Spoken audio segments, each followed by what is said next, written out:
నమస్కారం సార్. నమస్తే. Sir, Bichagadu movie hero Vijay Antony అటు తెలుగులో అండ్ తమిళ్లో మంచి ఫాలోయింగ్ ఆయనకి. ఆయన కూతురు మీరా 16 ఏళ్ల వయసు సూసైడ్ చేసుకొని చనిపోయింది సార్. అసలు సూసైడ్ చేసుకోవడానికి గల కారణాలు ఏంటి? ఇదేంటంటే షాకింగ్ న్యూస్గా చెప్పుకోవచ్చు. నిన్న మార్నింగ్ అర్లీ మార్నింగ్ 3 గంటలకి అమ్మాయి తన రూమ్లో తన దుపట్టాతో ఊరేసుకొని చనిపోయింది. వాళ్ళు ఎవరో చూశారు. ఇమీడియట్గా ఇంట్లో వాళ్ళ పని మనుషుల సహాయంతో ఇమీడియట్ కావేరీ హాస్పిటల్ అని దగ్గరగా ఉన్న హాస్పిటల్కి తీసుకెళ్లారు. కానీ అప్పటికే అమ్మాయి చనిపోయిందని చెప్పారు. ఇప్పుడు పోలీసులు దాన్ని ఎంక్వైరీ చేస్తున్నారు. ఇది బేసిక్గా జరిగింది. మామూలుగా విజయ్ ఆంటోనీ మనకు తెలుసు. ఆయన ఫస్ట్ మ్యూజిక్ డైరెక్టరు. మ్యూజిక్ డైరెక్టర్గా ఉండి తర్వాత యాక్టర్ అయ్యాడు. దాని తర్వాత ఆయన సింగరు, రైటరు, ఎడిటరు చాలా ఇది ఉన్నాయి. ఫస్ట్ ఆయన నాగర్కోయిల్ నుంచి వచ్చాడు, కన్యాకుమారి డిస్టిక్.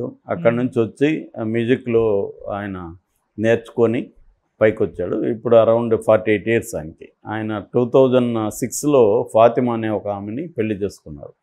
వాళ్ళకి లారా, మీరా అనే 2 అమ్మాయిలు. సో ఈ అమ్మాయి 12వ క్లాస్ చదువుతుంది. వీళ్ళు డీడీకే రోడ్ అని అక్కడ ఆల్వార్పేట అని ఉంటుంది చెన్నైలో, అక్కడ ఉంటారు. ఈ అమ్మాయి చర్చ్ పార్క్ స్కూల్లో 12వ తరగతి చదువుతుంది. అంటే ఇంటర్మీడియట్ సెకండ్ ఇయర్ చదువుతూ ఉంది 16 ఏళ్ళు. సో ఎందుకు చనిపోయింది అమ్మాయి? ఎందుకంటే ఆయన మనకు భిక్షగాడు హీరోగా బాగా తెలుసు తెలుగులో. ఆ తర్వాత ఆయన వేరే సినిమాలు కూడా తెలుగులో డబ్ అయినాయి. ముఖ్యంగా భిక్షగాడు ఫస్ట్ ఫిల్మ్ అయితే పెద్ద హిట్ అప్పట్లో తెలుగులో. దానివల్ల అతను పాపులర్ అయ్యాడు. నిజానికి నేను అంతకుముందు నుంచి కూడా అతని సినిమాలు చూస్తున్నా. సలీం అనే సినిమా చాలా బాగుంటుంది. అట్లా అతను చాలా డిఫరెంట్ సినిమాలు, ముఖ్యంగా థ్రిల్లర్స్లో పాపులర్ అనమాట. నిజానికి వాళ్ళ ఫ్యామిలీ చాలా మంచి ఫ్యామిలీ, బాగా ఉన్నవాళ్ళే. అలాగే ఎందుకు ఈ అమ్మాయి ఆత్మహత్య చేసుకుంది అనేది చర్చ ఇప్పుడు నడుస్తుంది. మామూలుగా పోలీసుల నుంచి వస్తున్న ఇన్ఫర్మేషన్ ఏంటంటే ఆ అమ్మాయి ఒత్తిడికి లోనవుతూ ఉంది, డిప్రెషన్ ప్రధాన కారణం అని చెప్తున్నారు. గత కొంతకాలంగా అమ్మాయికి డిప్రెషన్ ఉందని. సో చాలామందికి ఆశ్చర్యం ఏంటంటే డిప్రెషన్ అనేది డబ్బులు లేని వాళ్ళకో లేకపోతే పేదవాళ్ళకి ఎక్కువ ఉంటుంది, రిచ్ పీపుల్కి ఎందుకు డిప్రెషన్ ఉంటుంది, వాళ్ళు అన్నీ ఉంటాయి కదా వాళ్ళకి అనేది కొంతమందికి ఉండే డౌట్. నిజానికి డిప్రెషన్కి పేద రిచ్ అనే తేడా లేదు. ఎవరికైనా కూడా వాళ్ళ జీవితంలో టెన్షన్స్ ఉంటాయి అన్నమాట. అసలు స్టూడెంట్స్లో డిప్రెషన్ కారణమే. ఇంతకుముందు కూడా మనం చెప్పుకున్నాం టాపిక్స్ చాలాసార్లు. స్టూడెంట్స్ డిప్రెషన్తో చనిపోతున్నాయి, ఈ మధ్యకాలంలో బాగా పెరుగుతున్నాయి. అసలు స్టూడెంట్లో డిప్రెషన్ కారణం ఏంటి అనుకున్నప్పుడు స్టూడెంట్లో ప్రధానంగా ఏంటంటే మేజర్ డిప్రెషన్ డిజార్డర్ అంటారు దీన్ని, లేదా క్లినికల్ డిజార్డర్ అని కూడా, డిప్రెషన్ డిజార్డర్ అని కూడా పిలుస్తారు. దీనికి ప్రధాన కారణం ఏంటంటే ఒకటి అకాడమిక్ ప్రెజర్. అంటే ఎడ్యుకేషన్లో ఇవాళ ఇంతకు ముందు కంటే కూడా 20 ఏళ్లకు ముందు అంత ప్రెజర్ ఉండేది కాదు. గవర్నమెంట్ స్కూళ్ళు ఎక్కువ ఉండేవి. ఆ గవర్నమెంట్ స్కూల్లో వీడేదో చదువుకుంటే చాలు అన్నట్టు ఉండేవాళ్ళు. కానీ వీడికి ఎన్ని మార్కులు వచ్చాయా, కాంపిటీషను ఇవన్నీ లేవు అప్పుడు. మేము హై స్కూల్ చదువుకున్నప్పుడు కూడా మాకేం పెద్ద కాంపిటీషన్ లేదు. ఎక్కువ ఆటలు ఇవి ఉండేవి, చదువు కూడా ఏదో చదువుకునేవాళ్ళు. అంతేగాని దీంట్లో ర్యాంకులు వాడికి ఎన్ని వచ్చాయి, వీడికి ఎన్ని వచ్చాయి ఇవన్నీ అడిగేవాళ్ళు కాదు. ఇంట్లో కూడా ప్రెజర్ ఉండేది కాదు. ఇప్పుడు ఏంటంటే ప్రెజర్, ఎందుకంటే ఫీజులు విపరీతంగా లక్షలు ఎల్కేజీ యూకేకే పర్ ఇయర్ లక్షల ఫీజులు ఉన్నాయి. లక్షలు కట్టుతున్నప్పుడు ఏమవుతుందంటే ఎవ్రీ డే ఎవ్రీ మినిట్ వాళ్ళ మీద ఒక రకమైన నిఘా ఉంటుంది, ఒక రకమైన ఎక్స్పెక్టేషన్స్ ఉంటాయి. ఎవ్రీ డే వాళ్ళని చూస్తూ ఉంటారు పేరెంట్స్. అట్లాగే స్కూల్లో కూడా ఏంటంటే వాళ్ళ మీద ప్రెజర్ ఎక్కువ ఉంటుంది. కాసేపు ఈరోజు రిలాక్స్ అవుదాం అంటే కుదరదు, రిలాక్స్ అయితే పెండింగ్ వచ్చేస్తుంది.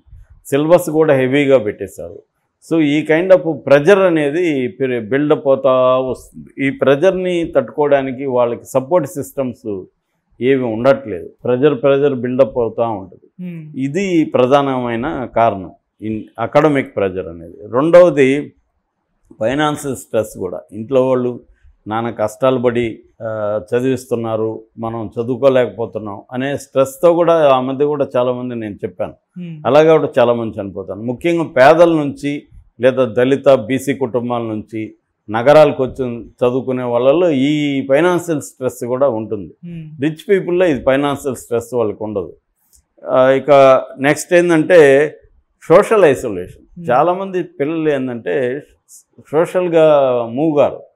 చాలామందికి ఉంటుంది ఆ ప్రాబ్లం. రెండోది ఇవాళ ఏమైపోయిందంటే కమ్యూనిటేరియన్ లైఫ్ అనేది మిస్ అయింది. అంటే గుంపులుగా ఒక గ్రామం లాగా జీవించడం అవి మిస్ అయింది.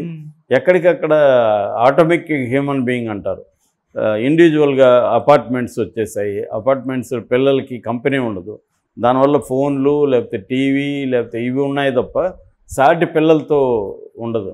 అంటే మనకుండే ఎమోషనల్ బరస్ట్ అనేది లేదనమాట. అంటే మన కోపము, ఆనందము, ఇట్లాంటి ఎమోషన్స్ ఉంటాయి కదా, వాటి కన్జంప్షన్ అనేది ఆర్టిఫిషియల్ కన్జంప్షనే. సినిమా చూసి ఆడవాల్సిందే, సినిమా చూసి నవ్వాల్సిందే. వేరే పిల్లలతో కలిసి నవ్వుకోవడం, వాళ్ళ మీద కోపం చూపించడం, ఇవన్నీ కన్జంప్షన్ అనేది నేచురల్ కన్జంప్షన్ ఆఫ్ ఎమోషన్స్ అనేది పోయింది. ఆర్టిఫిషియల్ కన్జంప్షన్స్ ఆఫ్ ఎమోషన్సే పెరిగాయి పిల్లల్లో. దానివల్ల కూడా వాళ్ళ లోపల అది పేరుకుపోతూ ఉంటుంది ఆ ప్రెజర్ అనేది. ఇక తర్వాత ట్రాన్సిషన్ అండ్ అడ్జస్ట్మెంట్. ఒక్కొక్క ఏజ్ గ్రూప్లో ట్రాన్సిషన్ జరుగుతూ ఉంటుంది, కొత్త పరిస్థితులకు అడ్జస్ట్ అవ్వాలి. ఇప్పుడు ఈ పాపకు కూడా 16 years, అంటే టీనేజ్లో ఉంది. సో అమ్మాయి ఎడ్యుకేషనల్ ప్రెజర్కి తట్టుకోవాలి. ఇంటర్మీడియట్ తర్వాత నెక్స్ట్ ఎడ్యుకేషన్ ఏంటి, ఏం చేయాలి, అదొక కీ ఇదనమాట ఇంటర్మీడియట్. సో అటువంటివి ఉండే అవకాశం మనకు తెలియదు స్పెసిఫిక్గా ఈ అమ్మాయి కానీ, బట్ నేను జనరల్గా చెప్తున్నాను.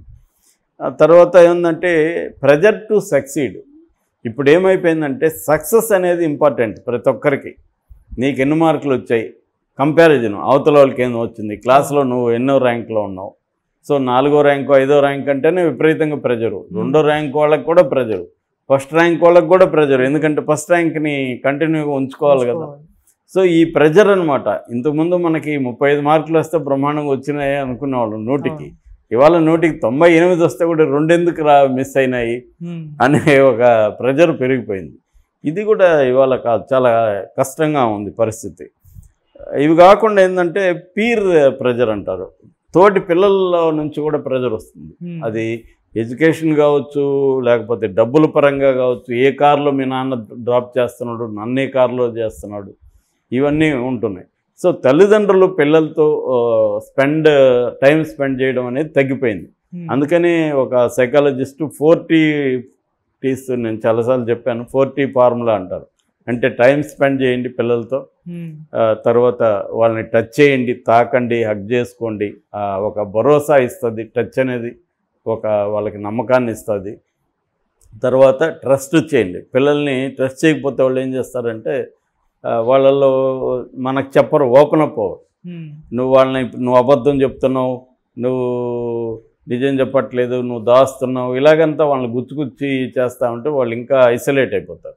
అందువల్ల నాకు తెలిసి నువ్వు అబద్ధం చెప్పు, నువ్వు పర్వాలేదు, నువ్వు ఫ్రీగా ఉన్నప్పుడు మాట్లాడు అనేది ఒక భరోసా ఇవ్వాలి, వాళ్ళు నమ్మాలి మనం.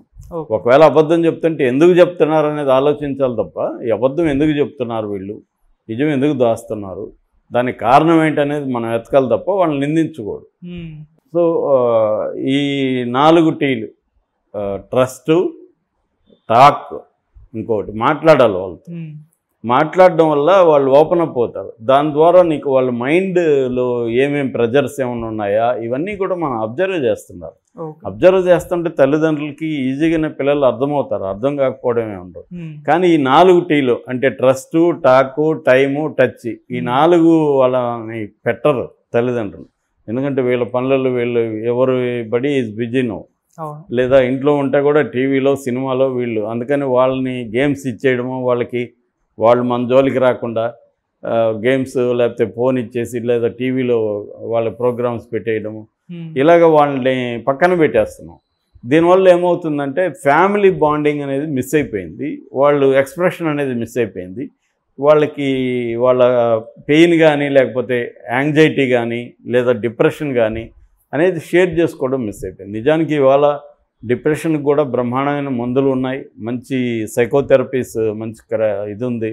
సైకాలజిస్టులు కూడా బాగా పెరిగారు, సైకాట్రిస్టులు, సైకాలజిస్టులు.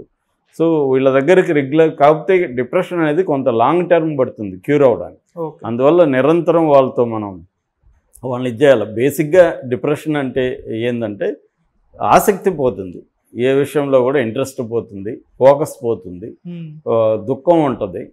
తర్వాత మీనింగ్లెస్నెస్ అంటాం, అంటే ఎందుకు బతకాలం అనేది మీనింగ్ కనబడదు. ఓకే. సో ఇటువంటివి ప్రధానంగా సిమ్టమ్స్ ఉన్నప్పుడు పిల్లల్లో ఆసక్తి లేకుండా, సరిగా తినకుండా, సరిగా నిద్రపోకుండా, బట్టల మీద పెద్ద శ్రద్ధ లేకుండా, ఇలాంటి లక్షణాలు పిల్లల్లో ఉన్నప్పుడు మనం అబ్జర్వ్ చేయాలి. ఏంటి, ఎందుకు ఇలా ఉంది అని. అది అర్లీగానే కట్ చేస్తే క్యూర్ అయ్యే అవకాశాలు ఉన్నాయి. మేబీ ఈ పాప విషయంలో ఏం జరిగింది అనేది మనకి ఇన్ఫర్మేషన్ లేదు కాబట్టి మనం cannot analyse the present case. ఏదేమైనా పేరెంట్స్ అనేవాళ్ళు జాగ్రత్తలు తీసుకోవాలి. స్కూల్లో కూడా ఎటువంటి ప్రెజర్ ఉందనేది చూసుకోవాలి.